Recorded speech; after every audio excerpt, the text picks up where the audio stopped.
தைப்பொங்கல் இப்படியா நடக்கும்? 15 நாள் விடுமுறை விடுவேன். தமிழர் தேசிய திருவிழா அறிவிச்சு 15 நாள் விடுமுறை. போனஸ் சலுகை மாநிலம் ரெட்டிப்பு போனஸ் கொடுப்போம்.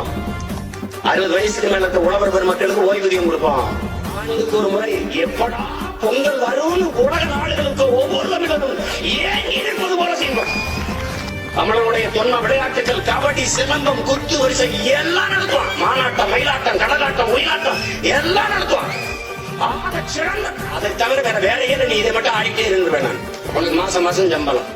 நீ ஒரு உறுதி எடுக்க. என் பண்டிகை பொங்கல், என் பண்டிகை தை புத்தாண்டு, என் புத்தாண்டு நான் அதை சிறப்பா கொண்டாடுவேன். என்னுடைய தேசிய திருவிழா, என்னுடைய தேசிய பண்டிகை பொங்கல், அதை பேரடிச்சாக கொண்டாடுவேன். என்று கொண்டாடுது நீ தீபாவளி கொண்டாடணும், இது கொண்டாடுது இல்ல. புத்தாண்டு ஆங்கில புத்தாண்டை கொண்டாடுறது, தமிழ் புத்தாண்டை கொண்டாடுறது இல்ல. இப்ப கொண்டாட ஆரம்பிங்க. பொங்குகிற பொங்கல் ஒரு புரட்சி பொங்கலாக, புத்தரிச்சி பொங்கலாக பொங்கட்டும்.